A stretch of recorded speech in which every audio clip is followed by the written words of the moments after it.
opportunity for Charlotte off the set piece. It is going to be the man out of Poland. The shot, yes! And it's gone in. It's an Olympico. Shiki pulls it back. The shot, and another goal. And look who's coming on. Ryan Romero. Here's Romero. Hit the shot, kid. Goal! For the city, for the crown. And welcome back, everybody, to another episode of the Offsides Podcast, the unofficial official podcast of Charlotte Football Club. As always, I'm your host, Andres Robledo, and of course, I'm joined by the one and only Pablo Robledo. Pablo, how is the week going? So far, so good. Almost Friday. Yeah, well, it will be Friday when you're listening to this. Yeah. It will be finally Friday. And then after that, game day. Ooh, another day in Canada. Let's go. Taking over the North. I think we go to Canada one more time later in the season. Who could say? Who could possibly say? All right, so if you're new to the show, we are a Charlotte FC focused football club. Messed that up. But yeah, we're a Charlotte FC podcast covering all the news on Charlotte FC, some of the stuff around MLS as well. But mostly we're going to be recapping Charlotte's game and then previewing the upcoming game against Toronto. Busy episode ahead. Pablo, let's jump into it. You got some news and updates for us. Give it to us now. Yes. So, first question. Is Mask of Zorro basically Batman Beyond? You get the good old school hero training the new guy. Pretty much somebody's stealing something. Somebody's been watching Caravan of Garbage. I saw that. I was like, wait a minute. Is this the same thing? Yes, Zorro is Batman. Great movie. That is a good movie. But back on track. So, yeah, a couple little news and updates. We'll start off with the Open Cup. Looks like only 8 of the MLS teams are going to be participating in the Cup this year. Charlotte FC not being one of those. Crown Legacy will participate, I guess, on their behalf, even though it's just a whole separate team. But, yeah, looks like most of these teams are just going to be, Division 3 teams and amateurs, especially in the first round. What do you think about that? I mean, it's not what I wanted to see. Did want to see Charlotte in it because it's cool to see them play like these other teams. Same, yeah. Kind of similar to like how the FA Cup is and Copa del Rey and stuff like that in Europe. But that being said, I mean, I am excited to see how Crown Legacy does in it and see if they can go far because I like watching that team as well. So it's like not a bad solution. I think it would have been cool to have like both teams be playing in it and see if something would happen where they end up meeting up somehow. And I think that could be interesting storylines for like multiple teams. But this will still be cool, especially if Crown Legacy beats some of the MLS teams. Like that'll be a huge story. So it's not bad. I like the compromise that they've come up with.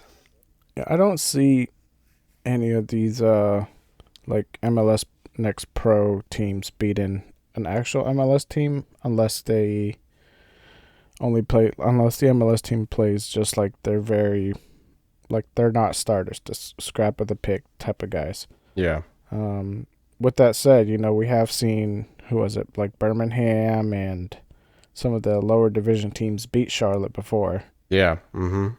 So yeah, some of the USL teams. Yeah.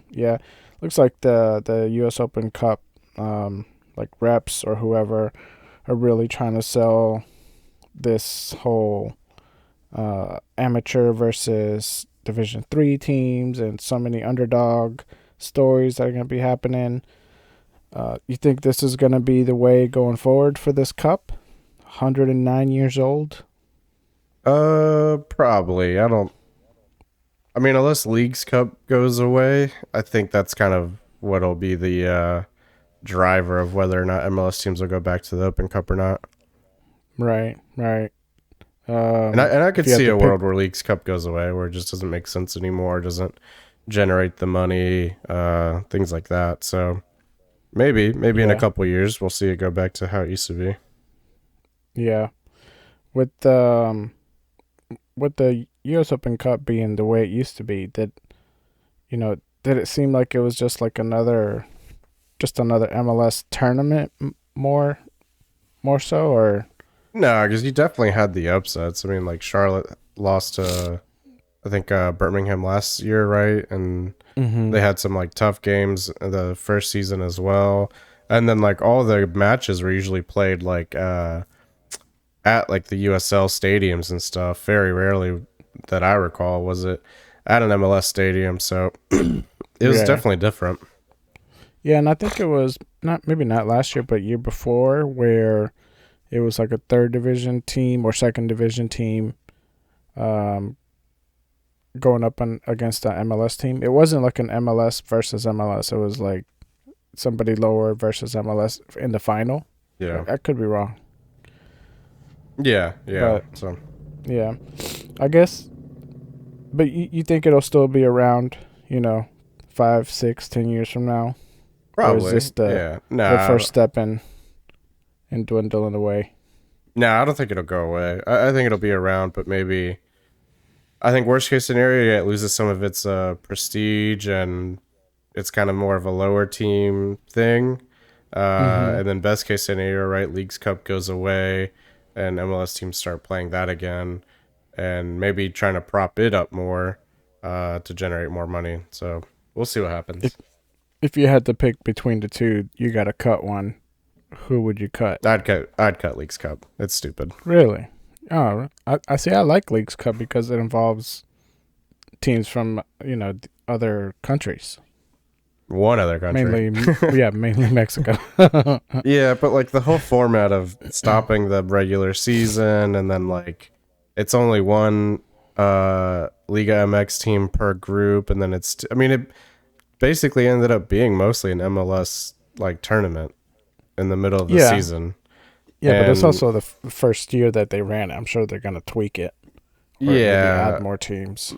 but I don't like the whole like stopping the season for it. Like tournaments and like cups they're supposed to be played during like alongside regular season, and that's like Mm-hmm. part of what makes like good teams and good managers and good players is like handling that extra load and like being strategic about it, and like you see teams like kind of prioritize one or the other.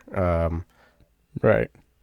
Some teams, yeah, they go for all of them, but like some teams, um I think like that I think that's kind of what makes like European football so interesting sometimes is like yeah, maybe three teams dominate the top of the league, but then you have got these like mid-table teams that are fighting for some of these domestic tournaments or certain positions in the league that qualify them into those cups for the next year, and then they kind of like put a lot of eggs in that basket of trying to win that cup, and hopefully that generates enough money or interest to prop them up another bit up in like the standings or reputation so they can bring in bigger players and then start fighting for the league more, and you've just got Right. this whole dynamic going on, and I think the way they're doing it now is it's not as interesting of like, oh, we're Yeah. just going to play in the middle of the season, we're going to stop everything.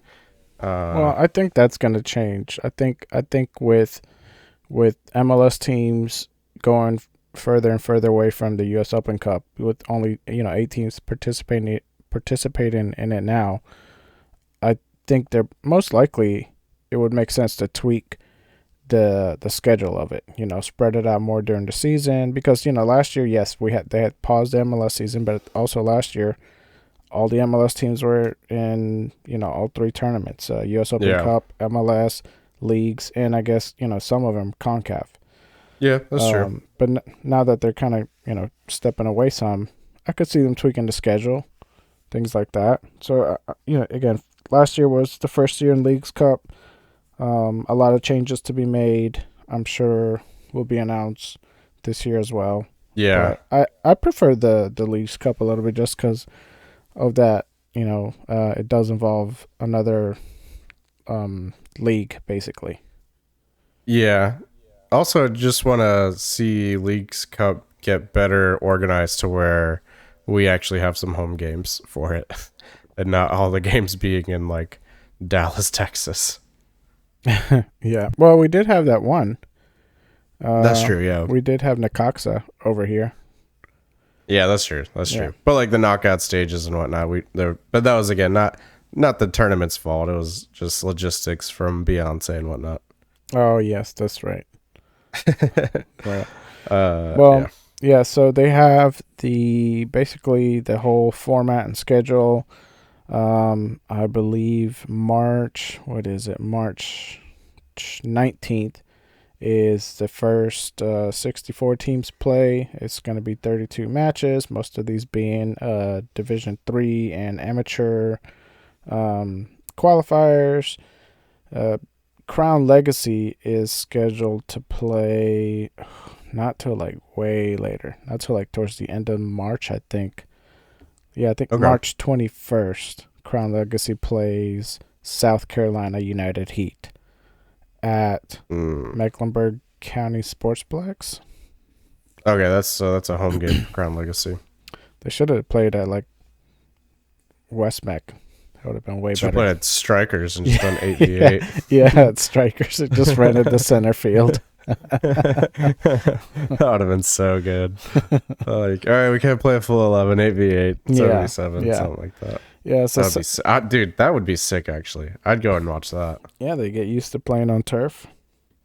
Yeah, playing against the walls. Yeah. Shooting the ball into the nets, the side would be nets, awesome. at the back of the net. Yeah, that would be pretty funny to watch. But yeah, so 7:30 p.m. Crown Legacy, March, what did I say, 21st, I think. Yeah. Now I wonder where these are going to get aired at.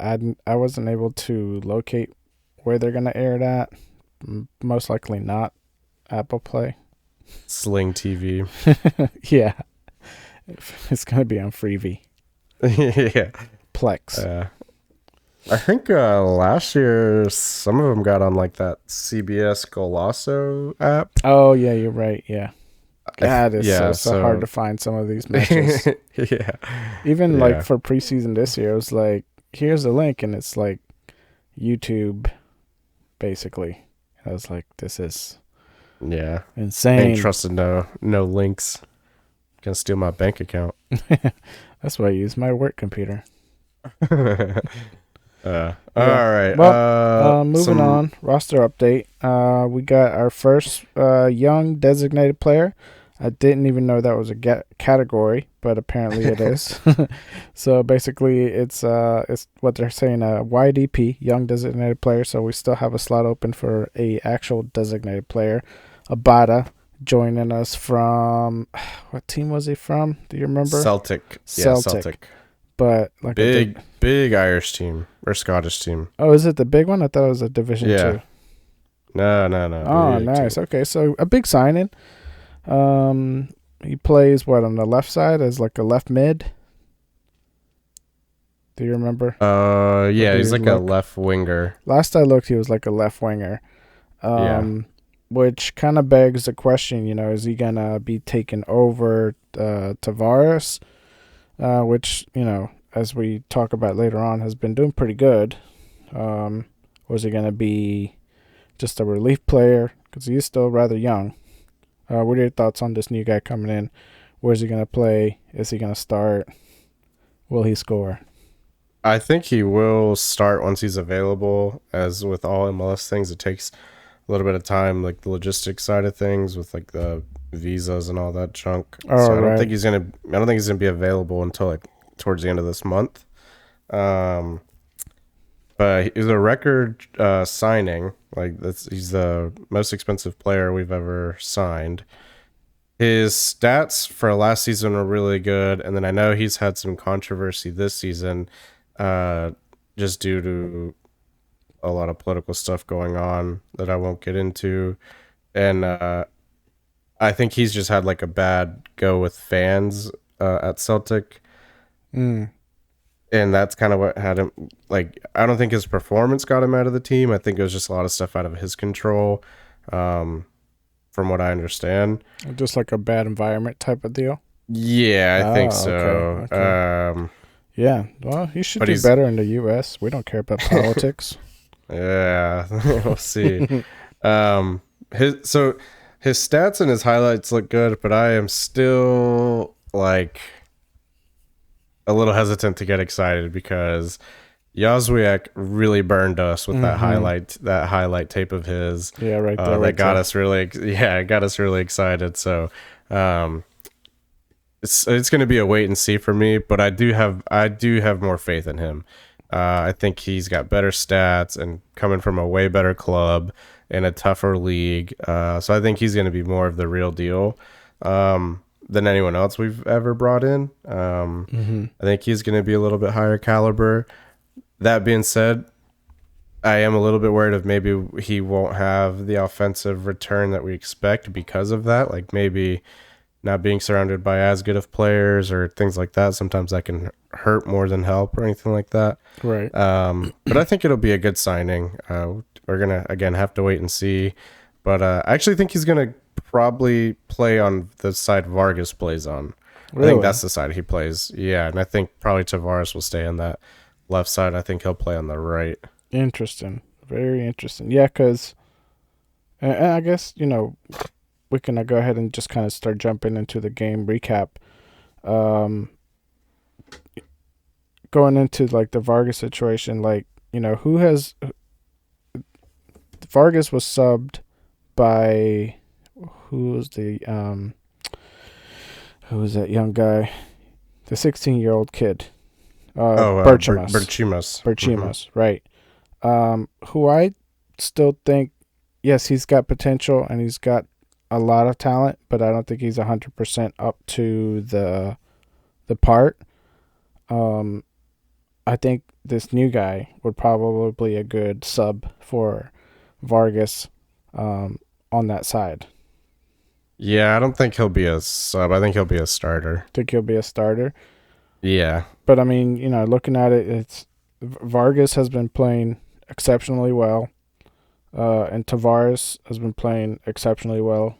Tavares scored on the last game, had some sort of a weird assist, if you will, or near score on the first home opener. Vargas had a missed penalty, but he also had the assist. Can't forget he had the assist, and that's true. He helps out a lot on that right side. He sends a lot of passes and crosses on that side.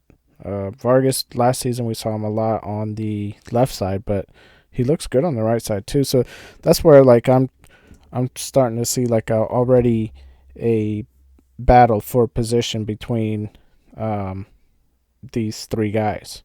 It's like and it's a little bit of like what we ran into last season where we had like all these center mid guys, and it's like, where do you put them because we have so many. Yeah, I think the battle is going to be between Vargas and Tavares. I think this guy with the DP tag, the money, the potential, I think he's going to probably slide in. It's right into the starting lineup, and it'll be his to lose. I think he's going to have to play pretty poorly consistently to not be in the starting lineup. True. And then I think right now, like I hate to say it, but I think Tavares has kind of earned that starting spot more than Vargas right now, just because he has essentially scored 2 goals in 2 games. Mm-hmm. He's looked as threatening as Vargas has on the attack, but also has the output. And that at the end of the day does matter. Like the guy who's scoring goals should stay in. So right. And let's not forget. I think that's where the battle will be. Yeah. I was also going to say, let's not forget the last season, Vargas was pretty good on that left side.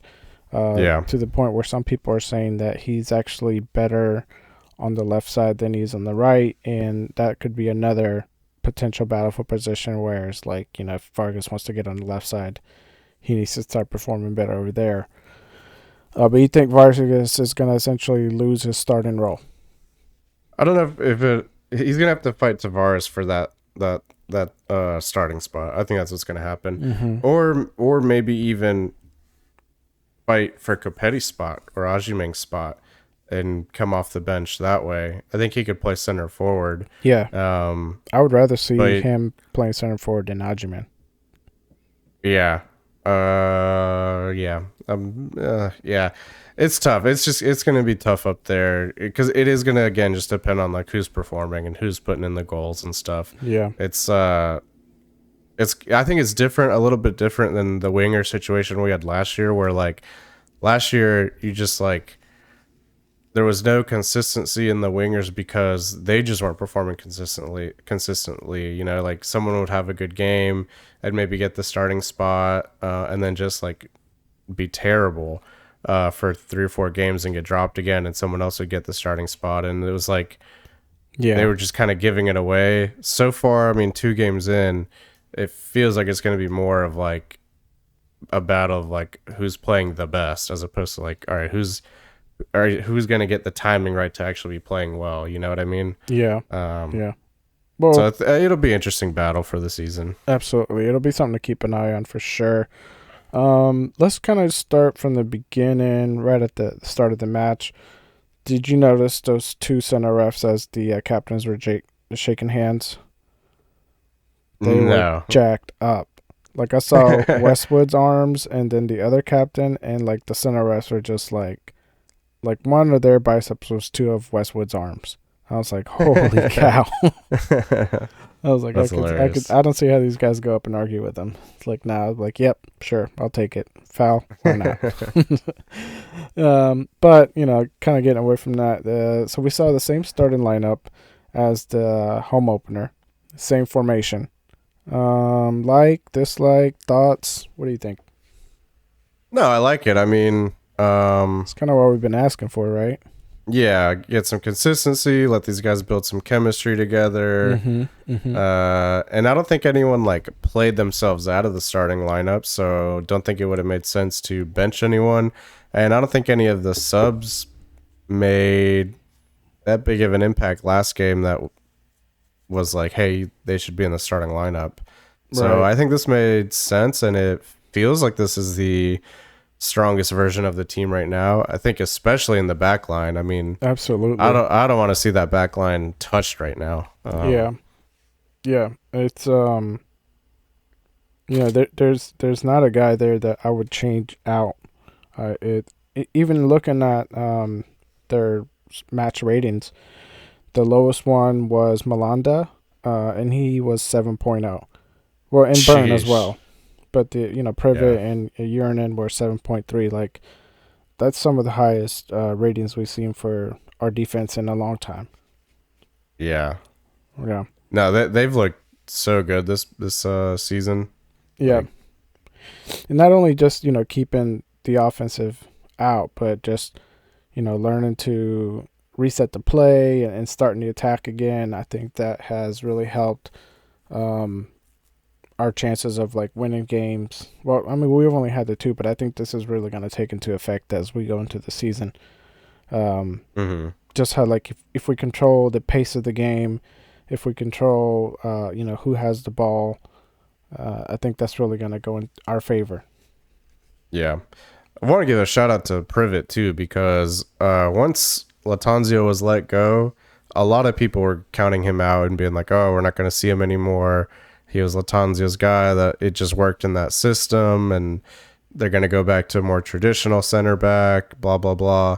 And that dude has earned his spot against another manager, one who is more experienced and kind of has a particular style and, all these things. And, just shout out Privet for like falling out and cementing that spot. Like, he is that center back. Yeah, I agree. I think the thing that Privet has going against him is he doesn't look intimidating. He looks like a guy that you could easily walk over until you try it, and then you find out he's a wall. I was gonna say, he doesn't play that way, that's for sure. No, yeah, absolutely not. I think that's something that people kind of overlook, but it's like it's also kind of goes to his advantage, right? It's like you get underrated, and then they don't go 100% on you. It's like, oh no, you're gonna have to try harder than that to get past him. Yeah, his play style kind of reminds me of like Ferdinand and John Terry, like this kind of John Terry. I guess nowadays like older school center backs of just like skulls, super physical, like Uh, like they're not going to back down from anything. And clean too. Yeah, like no mistakes. Yeah, Yeah, I like that. so, That's a good way of describing it. yeah. But moving on, we have Vancouver. They were celebrating their 50-year anniversary at this home opener for them. With that being said, you would think that they would control the match most of the time, but I would say like that first 30 minutes of the match, Charlotte had possession of the ball like 60%. I think they even put that up on the stats at one point. That first half, how did you see Charlotte playing at an away game? Good. I mean, didn't feel like we were out of our depth or uncomfortable. Getting the early goal was nice. I think it's like 30-minute mark, 35th minute mark, something like that. So that was great to see. Yeah. Yeah, I thought we looked pretty good. Pretty much the same as the week before. Like nice, consistent. Yeah. Yeah, we had some. We had a lot of possession on the ball. Some shots on goal. I think the first shot on goal was actually a pass that Capetti, where Capetti kept the ball in towards the goal line there, passed it to Yernan, and Yernan took a little flop shot there. But that was our first shot on goal in that match.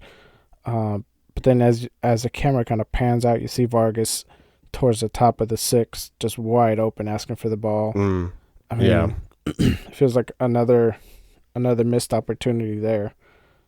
Yeah, I think that's one of those early season things. They'll hopefully iron that out. And again, like if the starting lineup can stay consistent, they'll get that chemistry together and they'll learn, where guys are at and stuff without having to look up. And again, like watching film and reviewing that in practice and stuff, like kind of learn from those mistakes.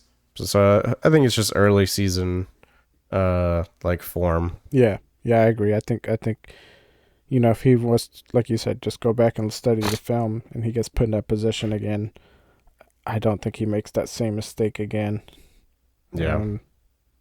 With that, there was also somewhat of a close call where, Capetti, Capetti, got a PK, but then it goes to VAR and it's reversed. You mean not too much of a controversy there. Looking at it, it was, the play on the action on the ball was already played, and then he fell. We saw a lot of that from him last season. I guess that's one of like his weapons that he brings. But man, had that not gone to VAR, then that would have been great. Yeah, he does tend to fall to the ground a lot. yeah, he does. Yeah, and stay on the ground sometimes too. It's very dramatic. I remember last season, like commentators talking about that, and it was like maybe only 8 or 9 games into the season. It was like, how do you already have this reputation? Yeah, like you're only like a few games into the season, but yeah, he and that was a frustrating thing last season too. Was like there's a lot of moments where it probably would have been better for him to like stay up and fight for the ball, and he would just like flop to the ground and try to get the call. So yeah. Copetti gonna Copetti. Absolutely. Let's go right into our first goal. It was around the 30-minute mark. Our is a pass by our number 10. Man, his hit name is so hard to pronounce. Yeah. Desiree. Desjardins? I want to say it's Desiree, but it's very hard. Even his first name, Brecht. Yeah, something like that. He's probably. I think it is like Brett or something. Brett Desjardins. We'll have to check it out next time they do the. We'll have to ask him next time we see him. Yeah, at the Target. Yeah. I don't shop at that Target anymore. I don't live near there. Just going back there only to look out for players. Yeah. But yeah, so he passes the ball to Capetti, but Capetti lets it go on through where Tavares comes in and one times it, I believe, into the back of the net. Yep. what are your thoughts? You think Capetti did that on purpose, or was it like a lucky mistake? Have they developed that chemistry already where he knew Tavares was coming in behind him? Yeah, I think he definitely does it on purpose. I don't know if he 100% sure knew that Tavares was going to be running in like that, but I think he trusted it enough that like he's going to be in that general area, and he'd probably get a better angle at it because Capetti was kind of had like his back to the goal and was going to have to turn, and Right. so I think he knew it'd probably be better to just let it through and hope Tavares was there. So yeah, I think totally intentional. Intentional, yeah. Okay, well, good. I'm glad to, I'm glad to see that he's making plays like that where he's not trying to be selfish. Earlier when he saved the ball, passed it to Yernin, and on this one where he let Tavares have it. But later on, he has a one-on-one opportunity with the goalkeeper and just completely botches it as usual. With that that's in one of those mind, ones where it's like you got to put that one away. Exactly. That another missed opportunity. And with that being said, and also take into consideration the home performance, how do you think Capetti is looking so far? He's distributing the ball well, but he's missing his chances to put him in the back of the net. Yeah, it's Is it a questionable where like who we should have up front? Yeah, that's a tough one because I think, and I was kind of making fun of the guy that brought this up last week of like, oh, he's really good at heading the ball away on set pieces. Like, I think he is doing a very good job on the defensive side of the ball, on being that first guy to pressure, coordinating the team's high press. He does drop back and help when we need him to. And, like when teams get into the midfield, he does it in like we're low in our own field defending. Like he does a good job of like dropping in and trying to disrupt play and stuff like that. And like you said, he's distributing the ball pretty well right now. So I think he's doing a lot of things right. But it is really frustrating that he's not scoring yet. But we're only 2 games in. That could change. Yeah. People want to talk about, how good of a goal scorer Swiderski was. But, I mean, he only had, like, 11 goals a season. So that's, like, 1 every 3 games, basically. So was it? I thought it was more than that. Nah, I think last season he had, like, 11 or 12. And then the first season he had, like, 10. I mean, he was never, like, a prolific scorer. Like, prolific to me is like 1.5 every game, like that's a lot of goals. Right. Or finishing a season with like 20 plus goals. That means you're like a goal scorer. 1 every 3 games, that's okay. Is this that's like the bare minimum. So I think he's still got right now. He's still, I think, starter worthy, and he's getting better chances, I think, this year than he was last year. Like, I don't think we ever saw him get a one-on-one like that before. Well, we saw last him year get a couple one-on-ones like that and just miss them. Yeah, but at least this time he's like taking the keeper on. So I think it's maybe just a matter of time. And like you said, he's still doing good stuff other ways, right? Like he set up Tavares. He is distributing the ball, things like that. What I was getting to was like, this is. I saw a lot of this last season with Capetti, with him struggling on just putting balls in the back of the net and struggling with some of the one-on-one performances there. And now, yes, it's only game 2, but it's like, man, I'm getting some flashbacks of last season, and is this the guy that we want to keep in at the tip of the spear there? But don't you think last year he struggled with other stuff too, like just receiving the ball, passing it? Like last year, it felt like anytime the ball went to him, it was going to be like a turnover. This season, he does like better on the ball. Yeah.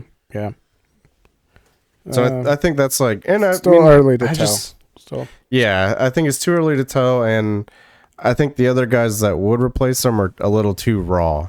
Absolutely, right now, especially like I don't like can't do it. Yeah, No, maybe he could, but I think it's too early to put that on him. No, I need to see some more stuff off the bench first. Yeah, yeah, yeah. I'm not taking him off 100%. He's still my starter striker. But Yeah. they are small little red flags that I'm noticing that I keep in the back of my head as the season progresses. No, I agree. There's definitely stuff to watch for. It's a wait and see. It's definitely a wait and see right now. Yeah, yeah. Shortly after that first goal, the Charlotte kind of seemed to slow the pace of the game down. We're up 1-0. Did you notice this at all as the game kind of slowed down some?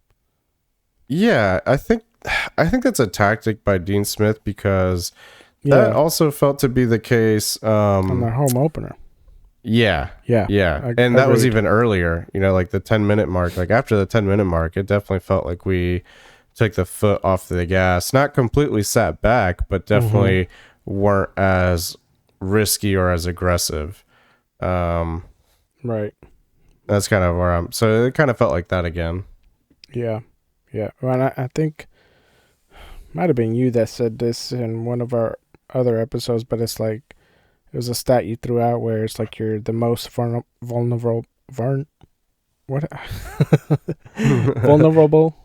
whatever. After your first goal or after scoring in like the first 10 minutes. Yeah, something like that. Something like that. So you think that's part of it? You think he takes that in consideration? Yeah, maybe. He wants the team to calm down and get their head leveled because you when you get one, like you do kind of want to, let's go get another one, like let's shove it down their throat, that kind of thing. And yeah, that's my. And thoughts. that can open you up to like mistakes or to counterattacks. Yeah, exactly. So maybe he does want them to just slow down and kind of reel the emotions back in, and then just stick to like a game plan and play a specific system that kind of like forces the other team to make a mistake trying to tie it up, and then that's pounce on that opportunity to get the second, something like that.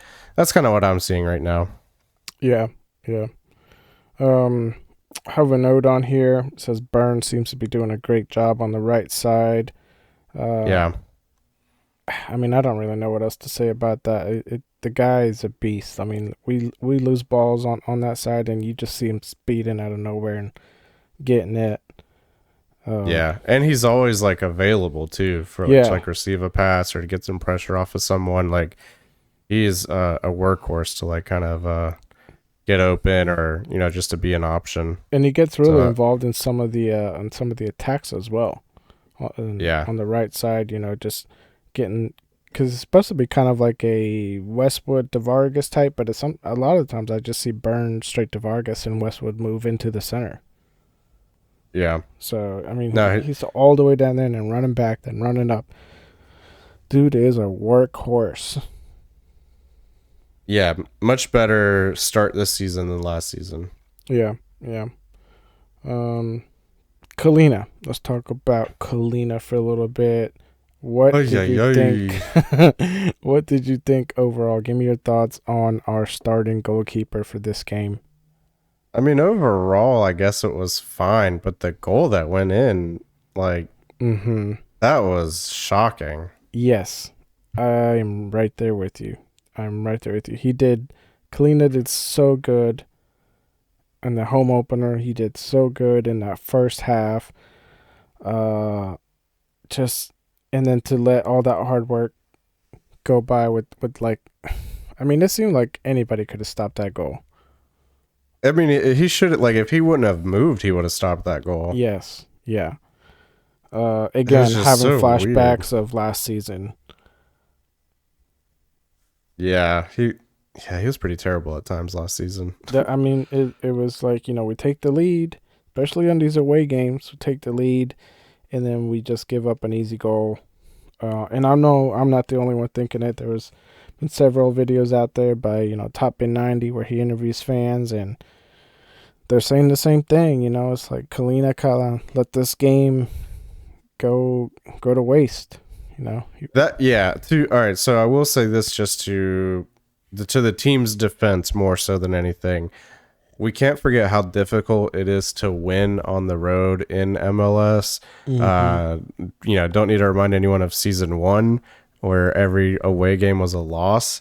And that wasn't just us. I think it was like 60% of the league like had losing records on the road, or maybe even more than that. So we can't forget how hard it is to win on the road. And I think early on, it's really good to like get at least a point on these away games, because like early on, teams are definitely more jacked up to win at home, especially a home opener.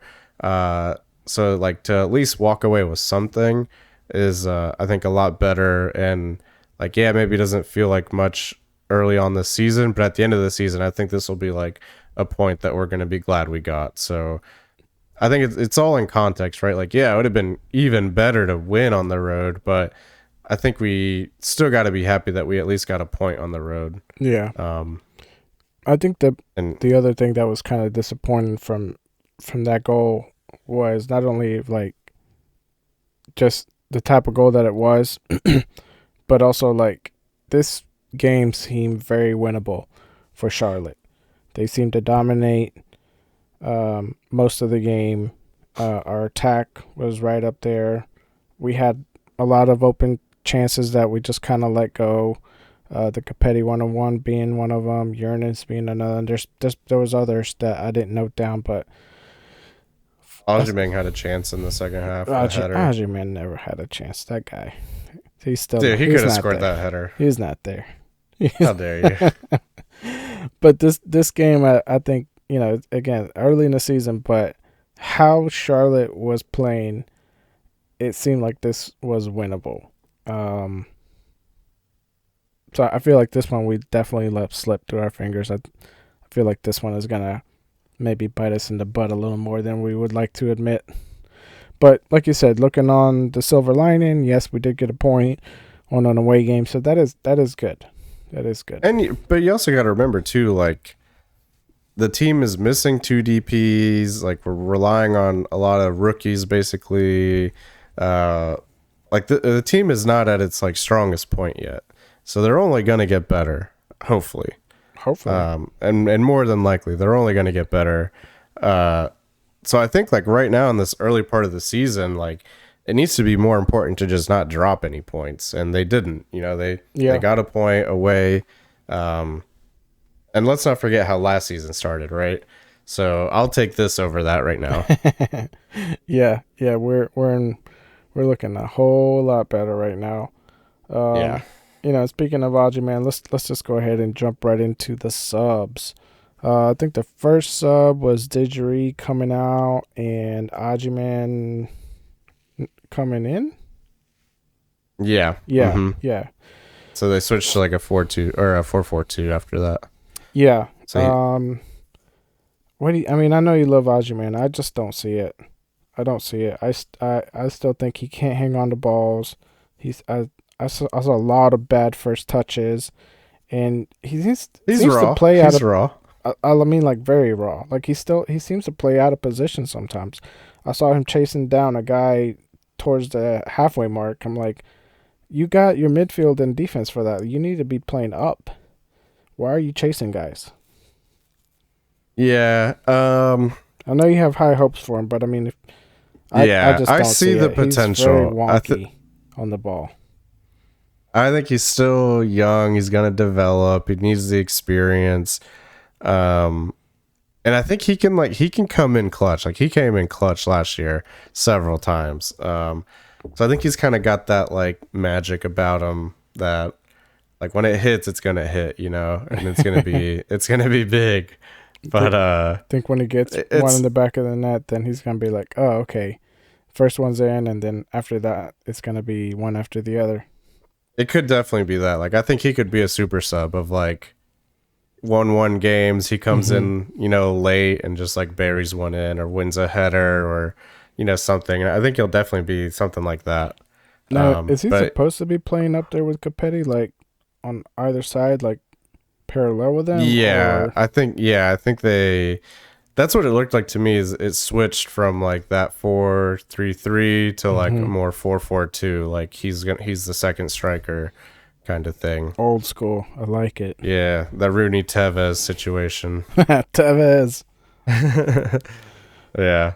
So that's what it looked like to me. And I mean, I like the idea, especially with having both those guys up there and the way Copetti's been moving the ball and distributing. Like, I could definitely see that being a good fit, because I think right now Osimhen is raw where he does need someone to set him up. I don't think he's gonna like beat two guys and get a goal. But I think, like, if you put that ball in the air in, like, the 6-yard box or in between the 6-yard and the penalty, like, he'll probably win it, get the header, or, like, kind of like Tavares' goal. Like, it's something like that, like a situation like that. I could see that being the case, too. Yeah. Yeah. And, we still have some guys that are not 100%. Who is the other striker that plays for Charlotte sometimes? Trying to find him on there. That's it. Is it? No, there was one. I think we just got this right? too. Cambridge is a winger, but is he? he's got the he's recovering from ankle surgery. We're not gonna see him for a while. Dang. Let me see. Yeah, we had Osimhen. Bronico and Bender are also out. Yeah, so I guess you're right. I guess that is it, as far as I can tell. Yeah. I really wish we hadn't let go of that Brazilian guy. But again, he was also that could have been interesting. Injury prone. That's too bad. Yeah. Too bad. I think with the arrival of what's the guy's name? Abada, number 11. I think maybe we might see some experimentation with Vargas down the middle, like as the striker. Did you snag his jersey? I'm not snagging any jerseys. Really? It was on special. It was like first 500. Because he's number 11, it was $11. No, it wasn't. Yeah. You're such a liar. I'm a good liar. You're such a liar. You can't get me. I got you. You'll never get me. $111. Yeah.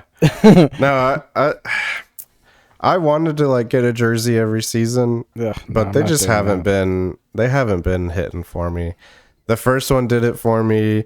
I did like the black and mint one, but I didn't get it because I got the home one. But the purple one didn't do it for me, and then this new one just. I can't. Excuse me. I can't wait till they get rid of that purple one. It's ugly. Yeah, it's not my thing, and neither is this new one. It just feels like a third, an alternate jersey. Yeah, or like a special occasion one or something. Yeah, it doesn't feel like a real 2 years. 2 years and they'll get a new home jersey. Yeah, so maybe that's when I'll buy another jersey. But yeah, right now I'm sticking with the OG one. Well, yeah, so Osimhen came in, what was that, around? And I also don't put anyone's name on the back of my jersey because no one does that for my job. And because you buy them at the flea market for cheap. No, mine's authentic. How dare you? I bought mine at the stadium. I overpaid. Not me. Like a good fan. I'm having mine cricket all on. Trying to sign those good players. Yeah. Get my fake jersey and get them signed at the Compare Foods. Yeah. Anyways, going back to the subs. So we talked about Osimhen. He came in at the 69th minute. Then we had, who was it? Capetti comes out and Tavares comes out. Arfield comes in for Capetti, which was, I thought, weird. I've always seen him as like a center midfield. And then Berchamas comes in for Tavares. What do you think about those subs? So I think when Arfield came in, I think Dean Smith was just trying to not lose the game at that point, and instead of playing the 4-4-2, went back to the normal shape and had the extra midfielder in again. Mm-hmm. And then Berchamas coming in. That's an interesting one. Again, I think just giving the kid a chance, trying to get the potential out of him. But I didn't see anything crazy. I was okay with it. I really want to see Petkovic come in. I want to see some more João Pedro, and then Hamadi Diop too. But that's tough because that back line has been so good. You got Lindsay, Diop, and Tulioma on the bench. There's no way you can make a case for any of those guys to come in right now, or even to close out the game. I think the back line's been too good. But João Pedro and Petkovic, I mean, they're rookies this season, came up from Crown Legacy, same as Tavares. But I'd like to see them get a little more involved. But for the Petkovic one, that's also a tough ask of where he would fit in, because Urso and Westwood have been looking really good, and then you bring in Arfield, who is also really good at like a similar job of closing games out, being good defensively, and has that little bit of goal scoring threat. I think that makes sense to bring him in, because maybe you do sneak the second one in, but you're definitely going to prevent a game losing goal. So yeah, I think it's just tough to get into that starting 11 for the guys we have, right? For Berchimus, it kind of makes sense to rest Tavares, get some fresh legs in, and maybe he sneaks a goal in or an opportunity in because he's going against guys that are tired. And there's no other real attacking threat on the bench. João Pedro a little bit, but I think he's more of a defender, and then everyone else is a defender as well. So that kind of makes sense. Well, I think João Pedro is more of he's listed as a midfielder. Yeah, but I think he played a lot in Crown Legacy as a outside back. Interesting. Yeah. I thought the subs came on super late. Typically for me, I like subs coming on at the earliest 65 minutes, and anywhere in the window gap of 65 to 75 minutes is for me is like perfect subbing time. After 80, it's like, dude, you got 10, 15 minutes tops. Well, in this case, 17. I think the ref added 7 extra minutes at the end. Sheesh. I could be wrong. Maybe that was the first half. But still, it's like, as a sub, what are you going to do in 15 minutes? Yes, there's a one-off chance that you actually make an impact. But for the most part, you don't really do anything except just give a guy a breather. I also think this shows what a problem that we are having as in our roster depth. It's like, you bring Capetti out for Arfield, and then you put in the 16-year-old in that I still don't, yes, I like him, but I don't think he is 100% there. Like, I don't know why you would put him in when we need a win, especially in such a close game. It's 1-1 away. To me, the Berchimus sub seemed very risky. Very risky. Arfield, yeah. I understand a little bit. I can vouch for that one a little bit more, or support a little bit more. But the Berchimus ones, it's just like, this. I think Coach Dean is just like, yeah, I guess you go in, like he doesn't trust his other ones, maybe, or there's just a lack of the depth. I mean, he must be doing well, and yeah, I think it is a combination of lack of depth. As we just looked at, most of the guys on the bench are defensive style players. Even Petkovic is more of a defensive midfielder, right? So Berchimus and Ajimeng are really your only two offensive options. So I think switching him on still gives you a little bit of a chance to win the game. But I mean, he must be performing well in practice too, though. Like that he's getting those opportunities. Yeah. Maybe he's for me, he's still yet to fully impress me where he's like coming in for guys at crucial moments. Had this been a 2-1 game, sure, bring him in. But it's 1-1 on the road, and you're trying to finish the game with at least tied. I would have put in somebody a little more mature and a little bit more defensive. But that's just me. That makes sense. Yeah. Yeah. Also impressed, we talked about Byrne, but I'm also really impressed with Miranda's defensive style that he has put in this year. He's taken a big step this year. Big leap. Compared to forward. last year. Yes. Hopefully he is consistent. Hopefully he's able to do this match after match. And I really want to see him put one in the back of a net off a corner. I mean, the guy is tall. He needs to really make that his advantage on these set pieces. Yeah. No, I agree. Yeah. Well, I think that about covers the match recap. You got anything else to add on that? Any other thoughts? Gripes, complaints?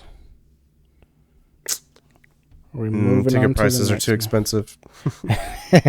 All the way to Canada? Yeah, that's a little expensive. It's a little expensive. The supporter section at Charlotte's, I think ticket prices are about $40. Sheesh, that's not bad. That's not bad. Now, but on a realistic note, no, I think the team is performing better than I expected. Like, I had really low expectations. And honestly, I thought we were going to lose these first couple of games, like 1-0s, 2-0s. Like, I thought it was going to be a rough start. Did you enjoy the game overall, watching it? Yeah, I mean, that's a different question. Well, yeah. Like, I will say this. The Charlotte took away a lot of the worries I had early on in this game. I started watching the game thinking, it's an away game. Maybe last week was kind of a fluke. But the way they took control of the play just put my mind at ease as to not only yes, starting lineup is good and our control of play is good, but it's like, okay, maybe, this will be a better season than last year. Yeah. Because I still think... Go ahead. Go ahead. I was going to say, I think I'm just still into my breaking in period for MLS again, because it's like...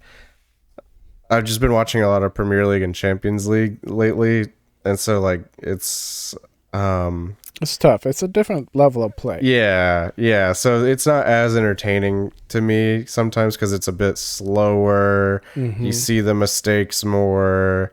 It looks a little sloppier, so it's not as entertaining to me yet. So, and I don't think we're playing all that great either. I don't think we're playing like that exciting of a style. I mean, especially once we score a goal, there's conservative. And again, small sample size. Only 2 games.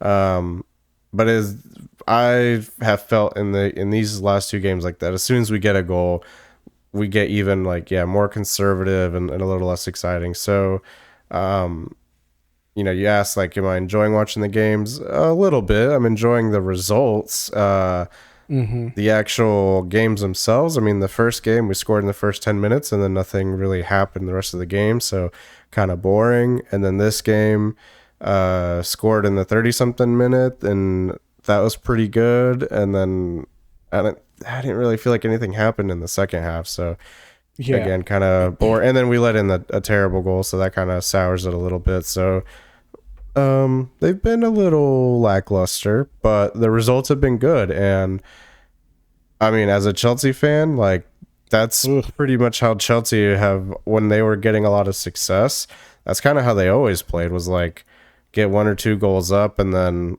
you just grind the game out, especially under the Mourinho era. It was very rare. I mean, they have some games where they've done it, but it was very rare to see them run away with games. It was very much 1 or 2 goals go in, and then it's just all right, just ride the game out, and that's how they would win. So it's kind of a style I'm used to watching. It's not my preferred style to watch, but I'll take it, especially getting the results that we're getting. Yeah, and I think because that's really where it counts is results. It's maybe that's what Coach Steen is doing for the moment with his lack of roster options.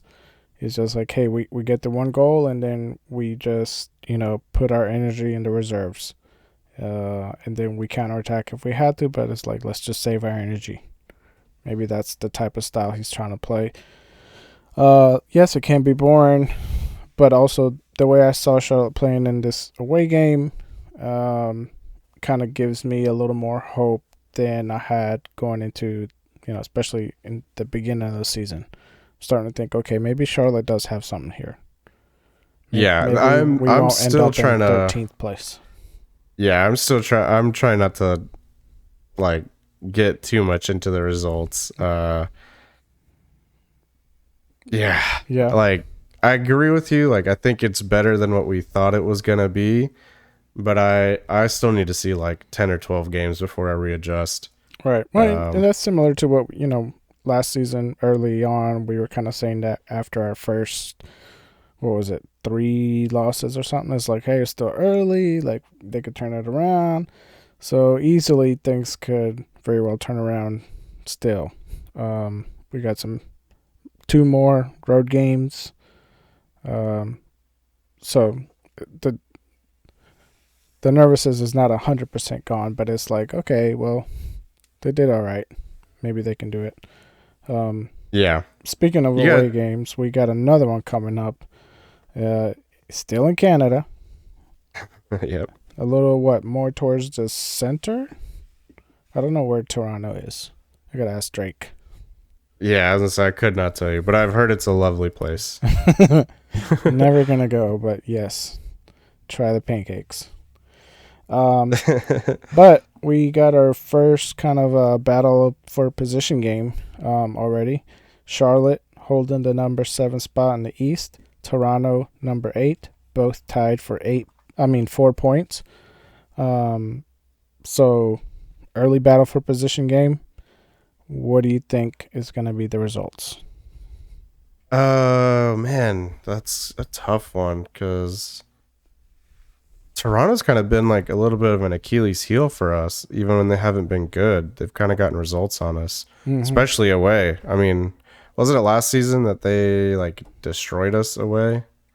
Or maybe it was the season before. A couple people that did. Yeah, I think they always give us a tough game though. Jeez, they're sitting at 13th with a draw and a win. Who's their win against? Not sure.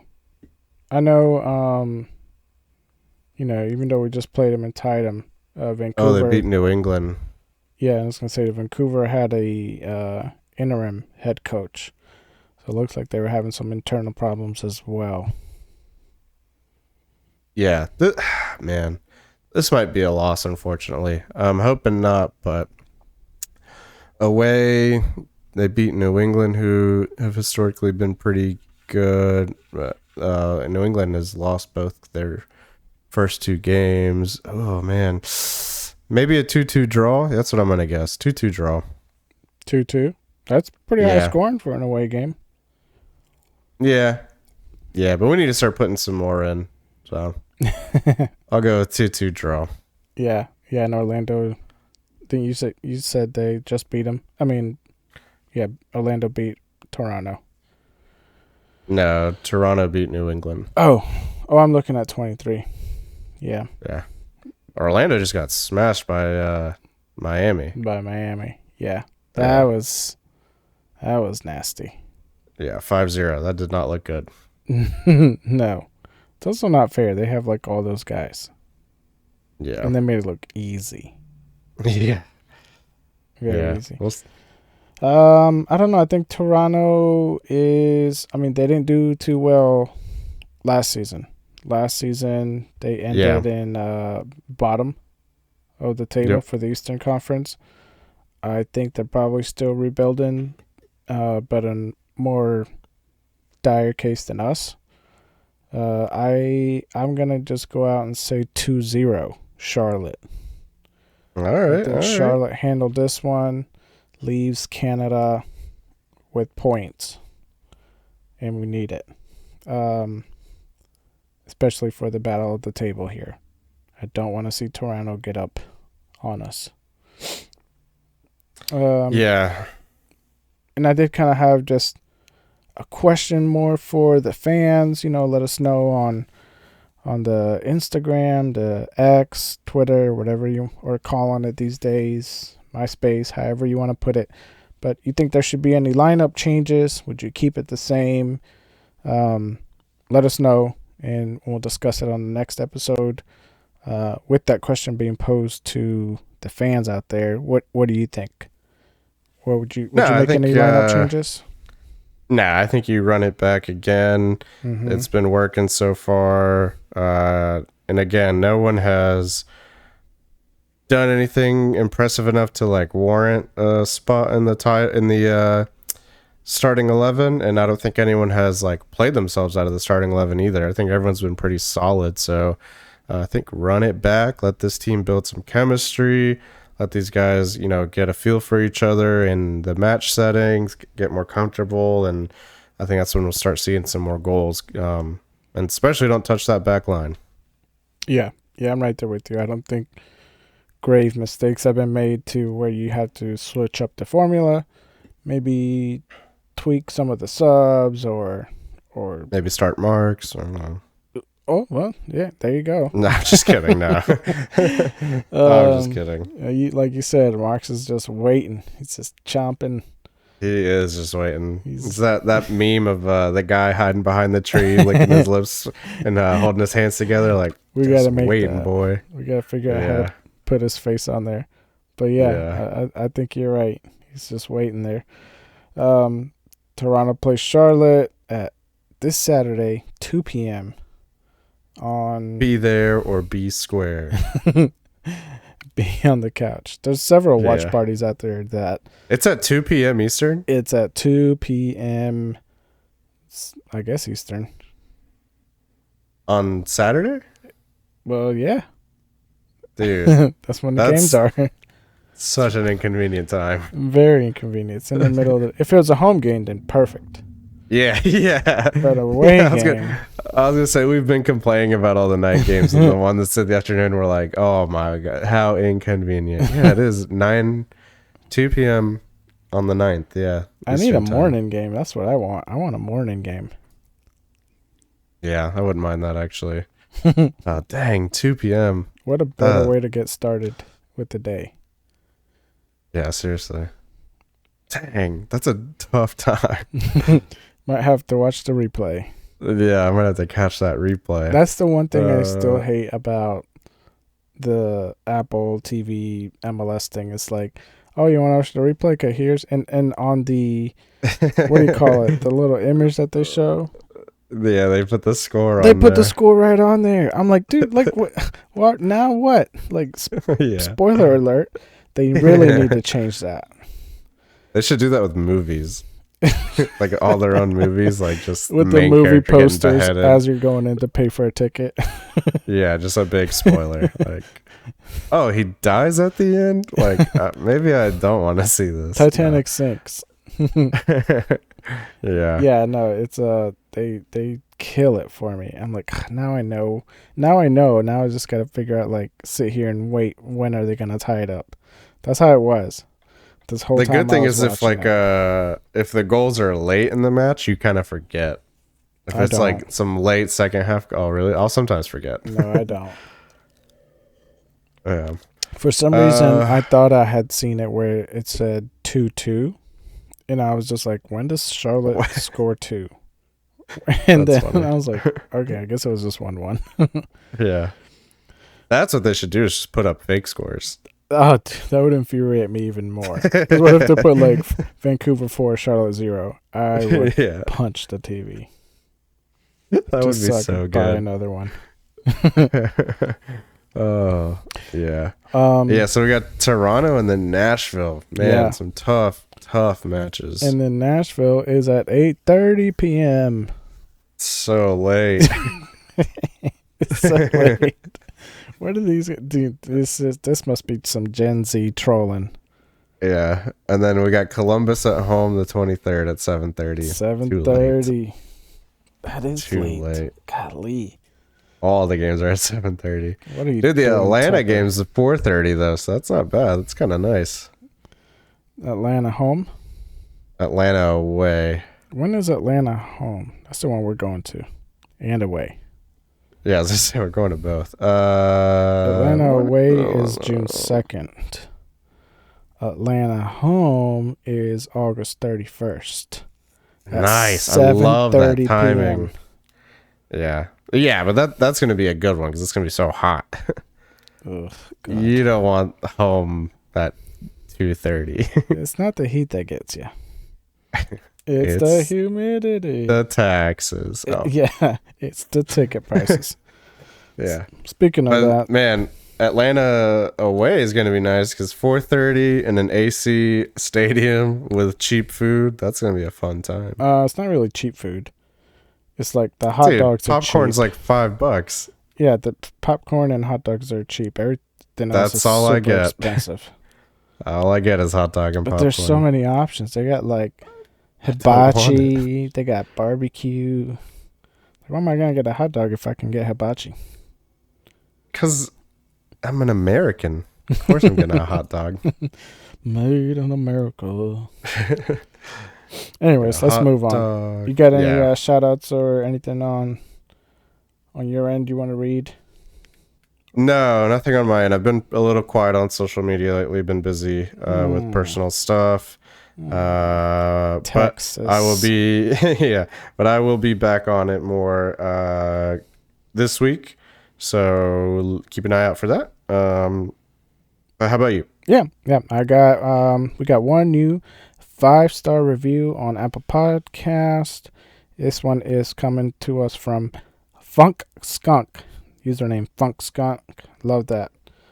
Title it is The Gurus of CLTFC. It says an angel, quote unquote, helped me find this awesome podcast, and it's been a great deep dive into the team. Love the reviews of the matches and can't wait to hear some more interviews soon. It would be great to get some tips and tricks for going to games like best seats for home for the money /parking/food. Charlotte FC, you need to give these guys media passes so they can bring even more great content. Oh, that's very nice, but that will never happen. We would abuse that privilege very rapidly. I would forget to do any content. I would just be hanging out and harassing players. You're like, the coach team, we really need to talk about these subs. Yeah. Aji, man, Or just like put them back. seeing the other team warm up and be like, your cleats look like crap. You called out a cross. Yeah. Why are you so slow? Oh my god, this field sucks. Yeah. Just asking, hey, do you also hate playing on this turf field? I won't tell anyone. This mic's not recording.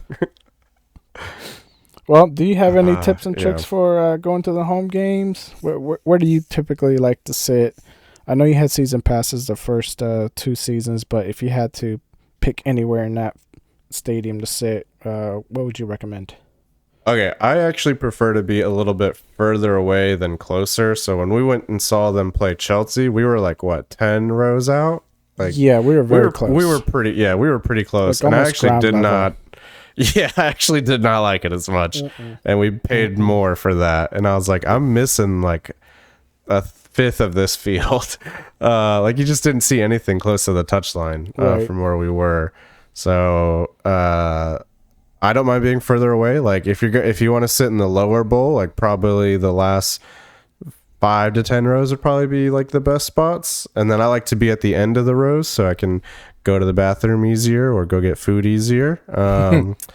That's something I think about. Yeah. What else? But I think the 300 section where my season tickets were, that was a really fun section because if you do want to get out of the heat and stuff, like it's all air conditioned. So that's nice. That's really the only benefit of sitting in that section. And then if you want to like save money and go to games that just have the upper bowl open and sit in the 500 section seat, I think that totally makes sense. Like, I don't think there's really a bad seat in that 500 section. I think it's still a really good viewing angle. How much are those tickets for the upper bowl? Like $15, $20? Yeah, like $15-$20, something like that. It's not bad at all. No, that's not bad. Nah. And it's still a good viewing experience, in my opinion. Yeah, especially towards like, in between rows 1 through 5. I mean, you get a real good eagle's eye view. Well, not eagle's eye, but like a bird's eye view. But it's. I mean, that's good. I like eagle's the a bird. 500. Huh? That's what an eagle is, a bird. No, so. the eagle is American. Yeah, America. Yeah, and then the only other thing I would say is like I like being like in between half field and a goal. So like half of half field, if that makes sense, on either side. Mm-hmm. I think that's like where you see the most exciting parts of the game. In So the I don't like middle being of the behind field? like in the middle of one of the halves. You know what I mean? So Oh, like yeah. pick a half, Okay. sit in the Yes. middle of one of those halves. Absolutely. Yes, I agree. And again, that's kind of where my season tickets were. So that's where I like it because you see like the end of plays and stuff. But if you're behind the goal, I think the angle's a little It's weird. weird. Yeah, it's a little weird. So it's cool. I've sat there before also, but I prefer sitting in like the half of a half of the field. So pick either Interesting. side. Yeah. Yeah, I don't think there's And really it, too much of a bad seat in that stadium. no. Only thing is, when the row in front of you stands up, you got to stand up too. Yeah. That's the only Yeah. annoying part. But I mean, that Yep. just kind of goes with it. As far as like parking and food, I mean, it's going to be expensive. For food's always going to be Yeah. expensive, and parking, no matter if you park, 2-3 blocks away or right in front of the stadium, it's going to be at least, $30 to $50. Yeah, I was gonna say parking is definitely a pay to win kind of situation. Like if you want the least amount of hassle, that hotel that's like right in front of the stadium has a parking deck, and you can park there, and it's super easy. And it's right across the street from the stadium, so it's like easy to get in and out. But it's $40, You so talking about the it's one kind we of a got lot. stuck in for like an hour? Okay, yeah, that the one time. Yeah, every other time I've been in that parking deck, it's been super easy to get in and out of. No, yeah, right there. Uh, with you. and then before we parked there, we used to park down the street by like a CVS, which it was a bit of a walk, like a 15-minute walk, but it was $20. So Okay. again, it's like, yeah, like it's one of those things like, what do you want to deal with? Do you want to deal with spending more, or do you want to deal with a further walk? And when it was like rainy and hot, we definitely spent more to not deal with that long of a walk. Yeah. So, Not but if bad. you live close by and you can scooter, that's pretty fun. like when you used to live at that house. Yeah, That was like it's a a little 30, sketchy. 30-minute ride in a scooter Yeah, I had to dodge some cars, but it worked out. and trees. Yeah.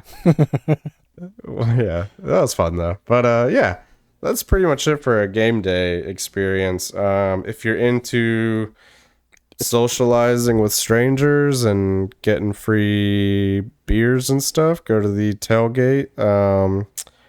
Oh no, I'm forgetting the name of. Oh, I think it's Mint City supporters. I think they will give out 2 free beers each time you go up there.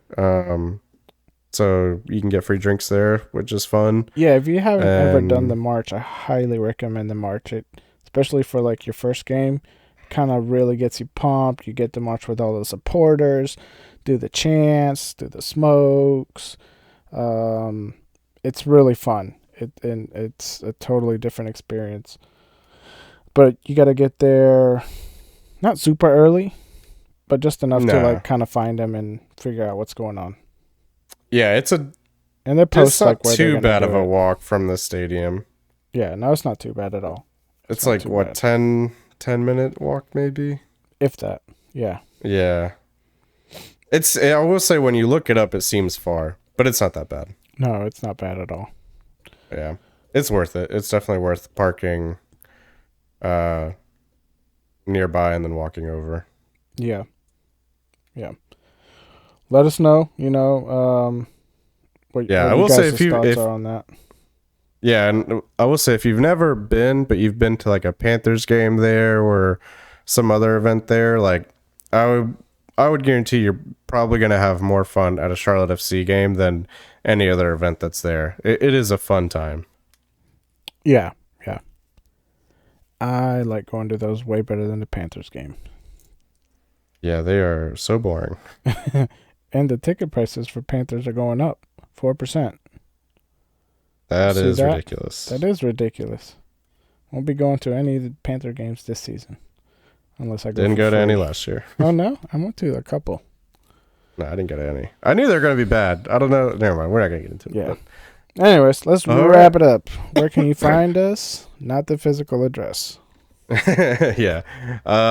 So if you enjoyed the show and you want to help us out, the biggest thing you can do is just share it with a friend, convince them that they also like it, no matter how bad it is or how annoying we are. Just tell them, no, it's great. It's fantastic. Keep listening. Leave 5-star reviews, please. And then you can also interact with us on Twitter or X, whatever we're calling it these days, and Instagram at offsides_CLTFC. And then the podcast is always on YouTube, Spotify, Apple Podcasts, and a bunch of other smaller podcast platforms.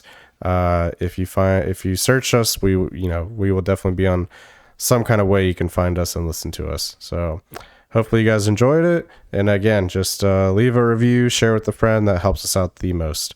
All right. Until next time, we will see you guys after the Toronto game. Bye. Bye. Catherine Zeta-Jones. She walks through lasers.